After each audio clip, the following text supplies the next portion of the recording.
You are watching Stories from the Top, B2B Sales Buzz with Baxavanis, and I am your hostess, Jennifer Baxavanis. Today's sales tip comes from Stevi Lowmass, the CEO and founder of the Camel Soap Factory. The Camel Soap Factory started as a very simple concept of Stevi making soaps in her kitchen, and now has become the largest manufacturer of handcrafted soaps made from camel milk in the world. Since 2012, the company has doubled in size every single year and keeps on expanding. What is outstanding about the Camel Soap Factory is that it's won so many awards, including the Business Startup of the Year in 2014 when it was barely 1 year old. What is striking about the Camel Soap Factory is its drive to stay close to its values, the values of sustainability and being an environmentally friendly manufacturer. So here is a small introduction and a sales tip from Stevi Lowmass. The first thing I wanted to ask you is if you could just tell me a little bit about your journey into the Camel Soap Factory and some of the milestones that you all have hit, and at the same time, any awards or anything that you want to brag about. Oh, lots of those. That wasn't in your preparation you asked me to do. That's cheating, Jennifer. Anyway. Right. So, well, I started the factory in around 2012, and it started as a home industry, literally making soaps in my kitchen. And what we have developed since is into probably the largest manufacturer of handcrafted soaps in the world that are made with fresh camel milk. So we've had quite a journey. We've pretty much doubled in size since we started every single year, and we're still growing fairly rapidly in terms of sales growth and business growth. And we have quite a lot of exciting new products coming down the line. So we're really diversifying what we do as well. I got that. Excellent. So what about some of the awards that you've won over the last few years? We've, the very first award that we ever won is the one probably I'm most proud of, is when we won Business Startup of the Year. We were less than a year old. There were 5 of us in the company, and we won the Small Business Awards here in Dubai. I think it was 2014 that we won it.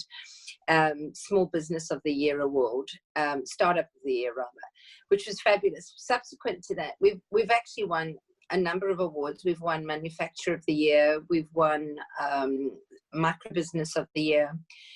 We've won Sustainable Business of the Year. Which is wonderful. It just makes us feel like all the effort sometimes is worth it. It's lovely to get the recognition. I got that, absolutely. So I wanted to ask you to share with our audience a tip that you think that has made you successful in winning business, winning partnerships with your company. Having a unique product really helps, but we put a lot of effort into our client relationships, because I really believe that our customers want to do business with people that they like and they trust, because that's who I like to do business, is with people that I like and trust, people who look me in the eye and I know that they're being honest. And we wouldn't have a company without our customers. So we focus on that every day. And I can't stress it enough to people that you really, really got to nurture and look after those client relationships, down to the fact that we even visit the shops of our customers where our products are sold, training their staff, giving gifts away, giving them free soap so that they can use it, because we feel if they know what it's all about, they'll be able to sell it a lot better. For us, that's what it all comes down to.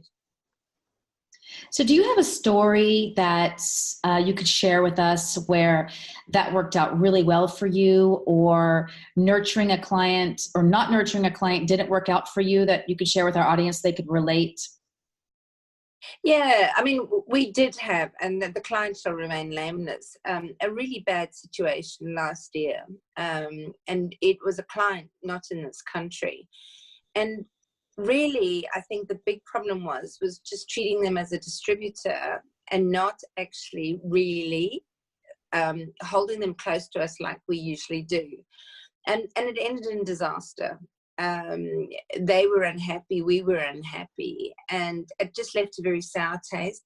But if I track it all the way back, it's because we didn't take care of them and really nurture that relationship in a way that I would say is one of our values, which is like family.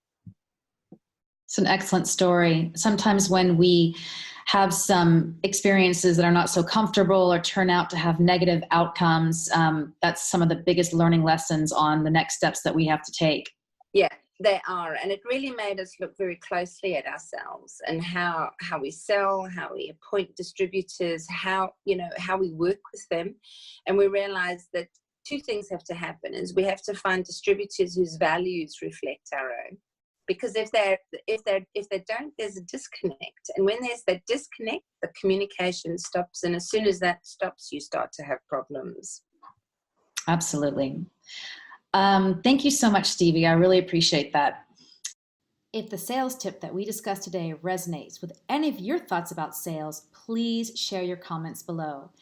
Or if you liked this video, please give it a like or subscribe to my YouTube channel.